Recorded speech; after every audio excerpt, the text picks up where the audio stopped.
Next ನ್ಯೂಸ್ಗೆ ಸ್ವಾಗತ. ನಾನು ಪ್ರೀತಿಕಾ ಬಂಗೇರ. ಭ್ರಷ್ಟಾಚಾರದಲ್ಲಿ ಮುಳುಗಿರುವ ರಾಜ್ಯ ಕಾಂಗ್ರೆಸ್ ಸರ್ಕಾರದ ಪತನ ಹತ್ತಿರವಾಗ್ತಿದೆ ಎಂದು ವಿಧಾನಸಭೆಯ ವಿರೋಧ ಪಕ್ಷದ ನಾಯಕ ಆರ್ ಅಶೋಕ್ ಅವರು ಹೇಳಿದರು. ಹುಬ್ಬಳ್ಳಿಯಲ್ಲಿ ಸುದ್ದಿಗಾರರೊಂದಿಗೆ ಮಾತನಾಡಿದ ಅವರು, ಕರ್ನಾಟಕದಲ್ಲೇ ಭ್ರಷ್ಟ ಸರ್ಕಾರವನ್ನ ತೊಲಗಿಸೋದು ನಮ್ಮ ಹೋರಾಟ ಮುಂದುವರಿಯಲಿದೆ. ಜಿಲ್ಲೆ ಹಾಗೂ ತಾಲೂಕು ಮಟ್ಟದಲ್ಲೂ ಹೋರಾಟ ನಡೆಸುತ್ತೇವೆ. ಸರ್ಕಾರದ ತಪ್ಪುಗಳನ್ನ ಜನರಿಗೆ ತಿಳಿಸೋದು ವಿರೋಧ ಪಕ್ಷದ ಕರ್ತವ್ಯವಾಗಿದೆ. ಆ ಕೆಲಸವನ್ನ ನಿರಂತರವಾಗಿ ಮಾಡ್ತಲೇ ಇರ್ತೀವಿ. ಕಾಂಗ್ರೆಸ್ ಸರ್ಕಾರ ಭ್ರಷ್ಟಾಚಾರದಲ್ಲಿ ಮುಳುಗಿದೆ ಎಂದು ಇಡೀ ದೇಶಕ್ಕೆ ಗೊತ್ತಿದೆ ಎಂದು ಅವರು ಟೀಕಿಸಿದ್ರು.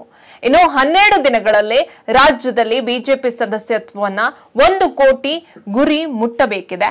ಈ ಸಂಬಂಧ ಇಂದು ಪಕ್ಷದ ಪ್ರಧಾನ ಕಾರ್ಯದರ್ಶಿ ಪಿ ರಾಜೀವ್ ಅವರೊಂದಿಗೆ ಹುಬ್ಬಳ್ಳಿಯಲ್ಲಿ 4 ಜಿಲ್ಲೆಗಳ ಸಭೆಯನ್ನ ನಡೆಸಿದ್ದೇವೆ. ನಮ್ಮ ಪಕ್ಷಕ್ಕೆ ಕಾರ್ಯಕರ್ತರೇ ಜೀವಾಳ ಎಂದು ಅವರು ತಿಳಿಸಿದ್ರು.